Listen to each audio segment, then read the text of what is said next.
만복의 근원 하나님, 온 백성 찬송 드리고 저 천사여 찬송하세. 찬송 성부 성자 성령 아멘.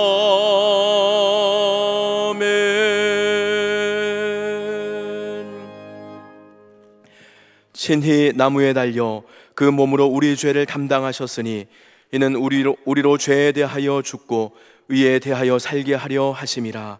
그가 채찍에 맞음으로 너희는 나음을 얻었나니 너희가 전에는 양과 같이 길을 잃었더니 이제는 너희 영혼의 목자와 감독 되신 이에게 돌아왔느니라.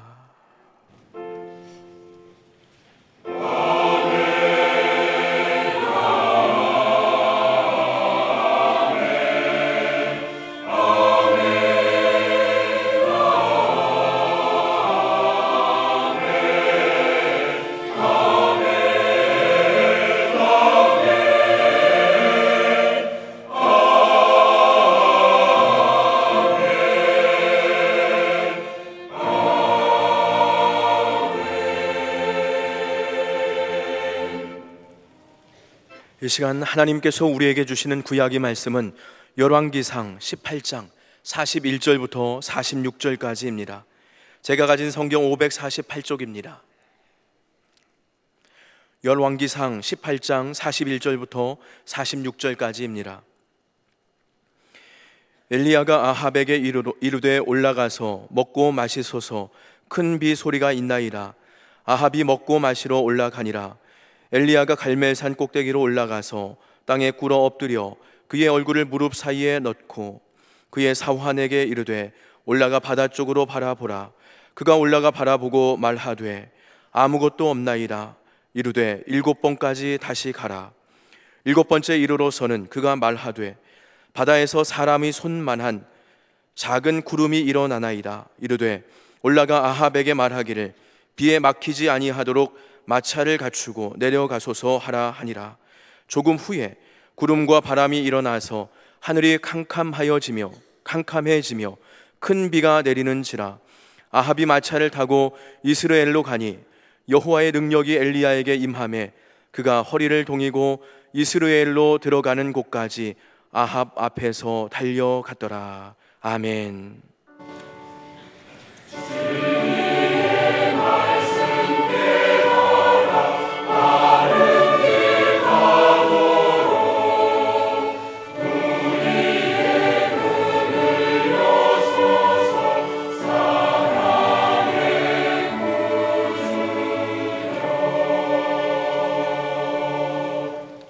하나님께서 우리에게 주시는 신약의 말씀은 마태복음 24장 3절부터 14절까지입니다. 제가 가진 성경 41쪽입니다. 마태복음 24장 3절부터 14절까지입니다. 예수께서 감람산 위에 앉으셨을 때에 제자들이 조용히 와서 이르되 우리에게 이르소서 어느 때에 이런 일이 있겠사오며 또 주의 임하심과 세상 끝에는 무슨 징조가 있사오리이까? 예수께서 대답하여 이르시되 너희가 사람의 미혹을 받지 않도록 주의하라. 많은 사람이 내 이름으로 와서 이르되 나는 그리스도라 하여 많은 사람을 미혹하리라. 난리와 난리 소문을 듣겠으나 너희는 삼가 두려워하지 말라. 이런 일이 있어야 하되 아직 끝은 아니니라. 민족이 민족을 나라가 나라를 대적하여 일어나겠고 곳곳에 기근과 지진이 있으리니 이 모든 것은 재난의 시작이니라. 그때 사람들이 너희를 환난에 넘겨주겠으며 너희를 죽이리니 너희가 내 이름 때문에 모든 민족에게 미움을 받으리라.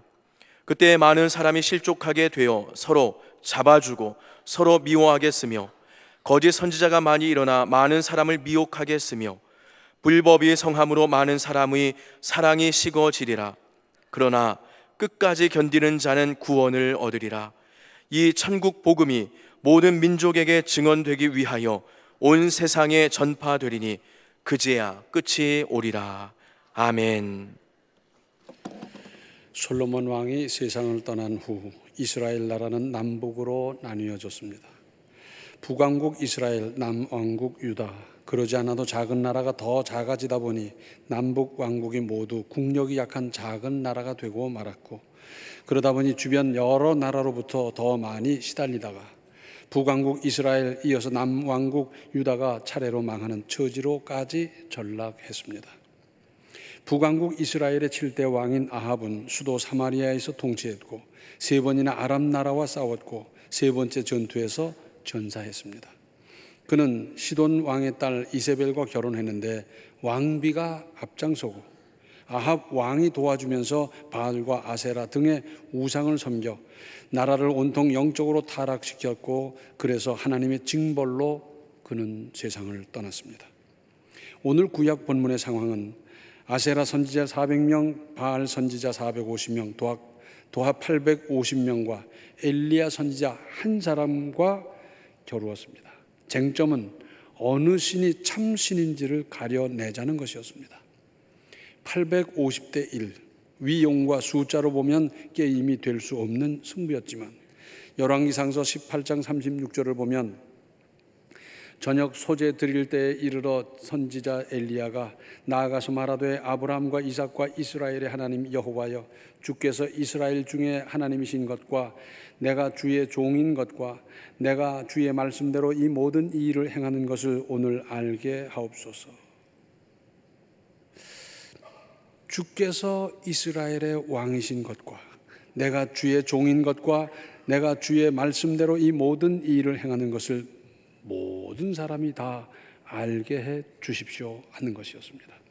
이어서 37절에 여호와여 내게 응답하옵소서, 내게 응답하옵소서. 이 백성에게 주 여호와는 하나님이신 것과 주는 그들의 마음을 돌이키심을 알게 하옵소서 하며, 그러자 38절과 39절에 이에 여호와의 불이 내려서 번제물과 나무와 돌과 흙을 태우고 또 도랑에 물을 핥은지라 모든 백성이 보고 엎드려 말하되 여호와 그는 하나님이시로다, 여호와 그는 하나님이시로다 하니. 그랬어요. 하나님의 응답이 모든 사람이 시인하지 않을 수 없도록 명명백백하게 나타났습니다. 이러한 압승으로 말미암아 나라와 백성을 잘못 이끌어간 850명의 우상 선지자들을 도륙한 직후에 있었던 일이 오늘의 구약 본문 상황입니다. 이렇게 완벽한 하나님의 역사를 목격한 아합 왕은 41절에서 엘리야가 아합에게 이르되 올라가서 먹고 마시소서, 큰 비소리가 있나이다. 엘리야 선지자의 말을 따릅니다. 아니 이런 맑은 하늘에 무슨 비가 온다고 무슨 그런 소리를 하냐, 이 소리를 못하는 거예요. 왜? 직전에 있었던 모든 일을 다 목격했더랬지 않습니까? 3년 반 동안이나 비를 보지 못했던, 그래서 말라버릴 대로 말라버린 척박한 땅에서 큰 빗소리를 들은 엘리야는 구름 한 점 없는 청천 하늘에서 큰 비가 올 것이라고 아무도 부인할 수 없었습니다. 42절에 아합이 먹고 마시러 올라가니라 엘리야가 갈멜산 꼭대기로 올라가서 땅에 꿇어 엎드려 그의 얼굴을 무릎 사이에 놓고.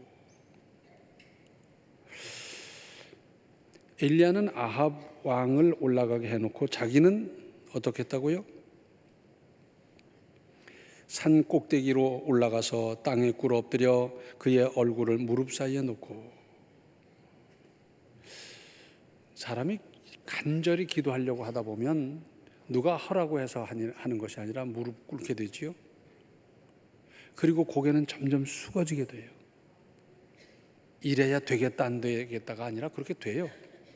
그런데 얼마만큼 간절하고 얼마나 뜨겁게 기도하는지 숙이다 얼굴을 무릎 사이에 넣게 됐어요. 이게 어느 정도인가 제가 한번 해봤거든요. 근데 그게 안 되더라고요. 무릎 사이에 들어갈 수가 없어요. 아무리 숙여도 안 돼요. 그런데 얼마나 간절했으면 그랬겠어요. 좀 전에 큰 역사를 이루었지만 여기서 만약에 삐끗하면 하루아침에 맞아 죽는 겁니다. 자기의 생사를 걸고 얼마나 간절하게 기도했는지. 그러면서 43절에 그의 사환에게 이르되 올라가 바다 쪽을 바라보라. 그가 올라가 바라보고 말하되 아무것도 없나이다. 이르되 7번까지 다시 가라. 산 꼭대기에 올라가서 바다 쪽 곧 서쪽 하늘을 살펴보라고. 그래서 이 봉우리가 여러 개 있는데 서쪽 봉우리로 올라가는 겁니다. 돌로 된 그런 돌산이에요. 근데 힘들여 올라가서 서쪽을 바라보고 뭐 하늘을 바라보고 아무리 살펴봐도 아무것도 없고요. 내려올 때 얼마나 조심스럽겠습니까? 뭐 계단으로 된 것도 아니고요. 조심조심 내려와서 하는 말은 뭡니까? 아무것도 없더라는 겁니다.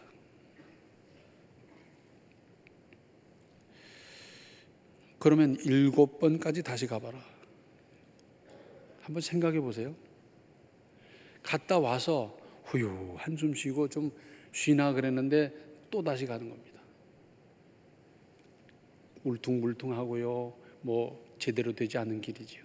뭐 길도 아니지요. 그런데 조심조심 꼭대기까지 올라가서 또 다시 서쪽 하늘을 바라보는데 아무것도 없어요. 내려올 땐 다리가 후들후들 떨렸을 거예요. 그런데 조심조심 내려와서 이번에도 아무것도 없던 거려. 그래, 또 가봐. 한 서너 번쯤 가봤으면 요즘 같으면 뭐라 그러겠어요? 저 3번으로 마감해 주시면 안 되겠어요? 아무리 봐도 없는데 또 가서 본들 뭐가 있겠어요? 요즘 같은 야근 시대의 사람들은 다 그럴 것 같아요. 그런데 다리가 후들후들 떨리는데도 땀을 그렇게 흘리면서도 또 가고 하나님께서 말씀하신다고 하면, 주의 종을 통해서 말씀하시는 하나님의 뜻이라고 하면 7번이 아니라 70번까지 갈 수 있는 믿음이 되시기를 바랍니다. 그러면서 이제 7번까지 가라 그랬는데 44절에 보니까 7번째 이르러서는 그가 말하되 바다에서 사람의 손만한 작은 구름이 일어나나이다. 이르되 올라가 아합에게 말하기를 비에 막히지 아니하도록 마차를 갖추고 내려가소서 하라 하니라. 엘리야는 손만한 작은 구름, 그것도 자기가 직접 본 것도 아닌데 거기서 큰 비를 보았습니다. 이것은 가능성을 보았다는 말입니다. 지금 사람이 이렇게 바라볼 적에 별것 없고 뭐 갖출 것도 없고 가난하고 도와주는 사람도 없는 것 같지만 이 사람이 앞으로 큰 일을 하겠다 하는 장래성을 볼 수 있었다, 그 말입니다. 말하자면 지금 하는 일이 뭐 시시한 것 같아 보이는데 가만히 자세히 봤더니 그 일이 앞으로 큰 역사를 이룰 일이다, 큰 사업으로 발전하겠다 등등을 바라보았다, 가능성을 보았다 하는 것 아니겠어요? 특별히 하반절을 보면 올라가 아합에게 말하기를 비에 막히지 아니하도록 마차를 갖추고 내려가소서 하라 하니라. 자, 지금 비 근처에도 안 왔는데 그런데 마차를 갖추고 조심스럽게 내려가도록 말씀을 드려라.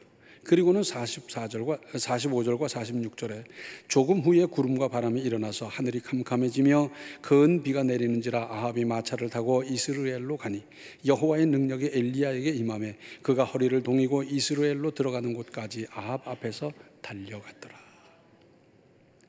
퍼붓는 소나기를 맞으며 악한 왕을 허둥대지 않고 안전하게 인도하는 엘리야입니다.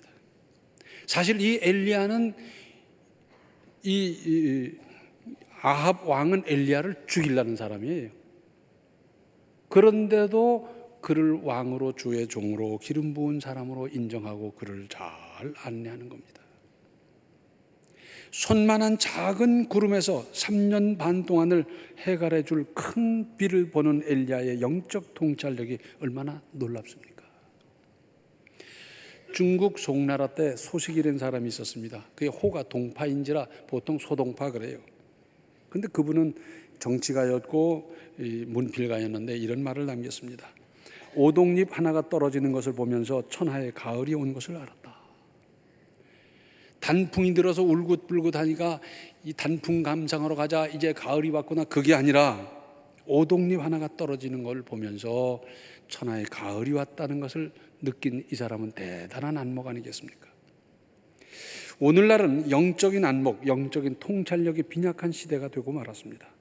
대부분의 사람이 이런 안목이 없이 땅만 보고 살고 영적 분별을 못한다 하더라도 우리 그리스도인 한 사람 한 사람이 밝은 영적 안목, 통찰력을 가지도록 하십시다.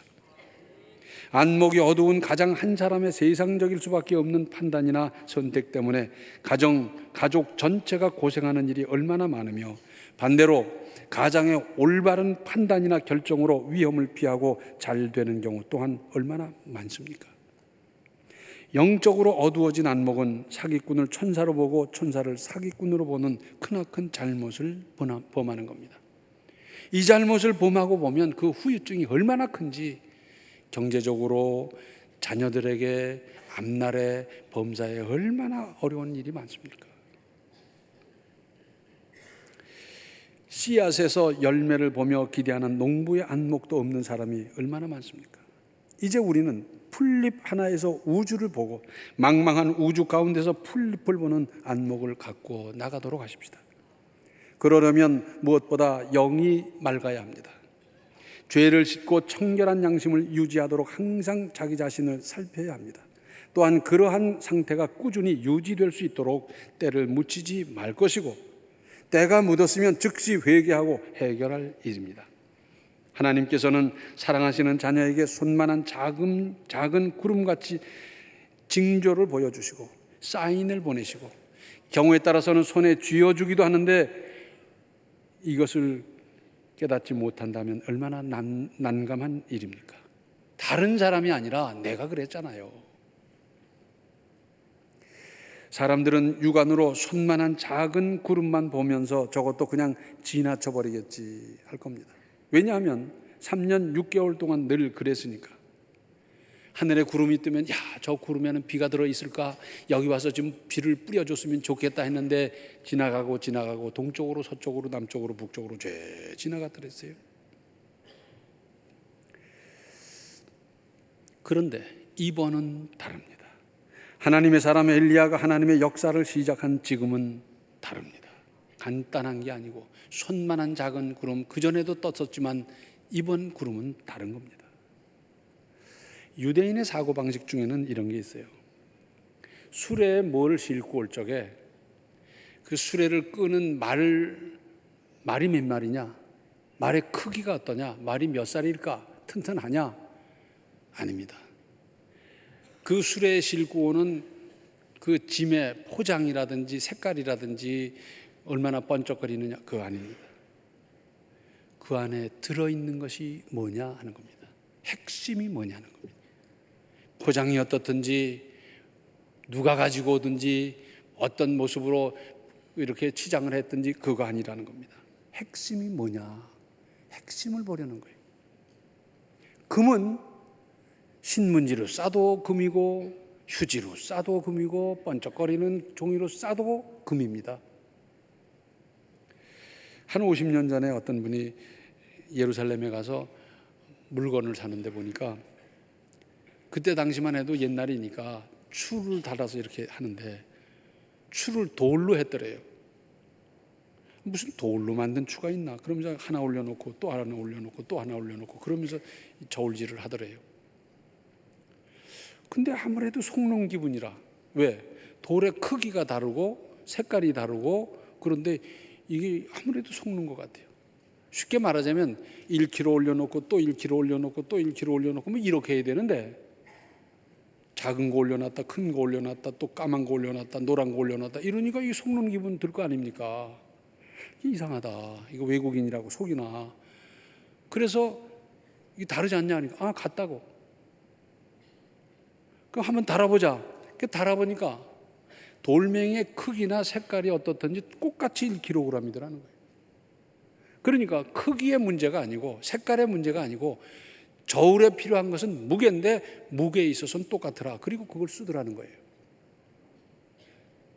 그러니까 외형을 보는 것이 아니라 핵심을 보는 것이고 내용을 보는 것이고 그 안에 들어있는 게 뭐냐를 판단하는 그것이 그들의 사고방식인데, 우리는 껍질을 보고 안의 것을 그냥 과대평가하는 경우도 얼마나 많고, 그저 외모를 보면서 사람을 평가하다 보니까 실수하는 경우가 얼마나 많습니까? 늘 그렇고 그렇게 보아왔던 것이지만 다르게 보고 거기에 따른 대처 방안을 준비하는 것이 믿음 있는 사람이 해야 할 일 아니겠습니까? 44절 하반절에 올라가 아합에게 말하기를 비에 막히지 아니하도록 마차를 갖추고 내려가소서 하라 하니라. 다른 사람은 전혀 모르고 그래서 아무 마련이 없지만 하나님의 사람은 여기서 판별되는 겁니다. 요 전에 있었던 사건들, 일들, 이번에 다른 사람은 전혀 못 보는데 보면서 대비하도록 하는 그 사람, 그 판단, 그것으로 말미암아 하나님의 사람이 다르구나, 그의 판단이 옳구나, 그대로 되는구나, 이 사람이 하나님의 사람이다, 판별되는 거 아니겠어요? 오늘의 신약 본문 내용은 말세에 있을 징조에 관한 예수님과 제자들의 문답입니다. 신학적인 의미에서의 말세는 성령 강림 이후 예수 그리스도께서 재림하실 때까지를 말합니다. 언제 주님이 오십니까? 바로 오실 그분, 하나님 자신이기도 한 예수께서도 모르신다고 했는데 자기는 특별 계시로 안다는 사람이 어쩌면 그렇게 많은지, 정답이 뭔지 압니까? 정답은 아무도 알 수 없지만 가까웠다 하는 것입니다. 세상 끝날에 일어날 첫 번째 현상은 마태복음 24장 4절과 5절에 예수께서 대답하여 이르시되 너희가 사람의 미혹을 받지 않도록 주의하라. 많은 사람이 내 이름으로 와서 이르되 나는 그리스도라 하여 많은 사람을 미혹하리라. 우리나라에서 자기가 재림 예수라는 사람이 수백 명이라고 그럽니다. 이야, 어째 그렇게 많은지. 이들의 공통점은 예수님의 심판의 날이 당장 올 것 같이 사람을 현혹하는 겁니다. 그래서 우리 편에 들어와서 함께 세상을 심판하자. 그리고 곧 세상 심판이 오는데 무슨 재산이 필요하냐? 재산 가져가고요.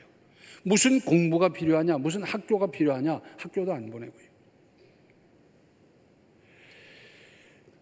예수께서 승천하신 이후 예수께서 재림하신다며 미혹하는 일들이 세계 여러 나라에서 수도 없이 많았습니다. 50년 전에도 있었고 100년 전에도 200년 전에도 350년 전에도 얼마나 많았는지 몰라요. 우리가 잘 알잖아요. 다미선교회라고 그래서 매달 며칠 12시에 온다고 그러면서 막 세계 각국 언론기관 텔레비 카메라가 다 들이닥쳤는데 웃음거리가 되고 말았지 않습니까?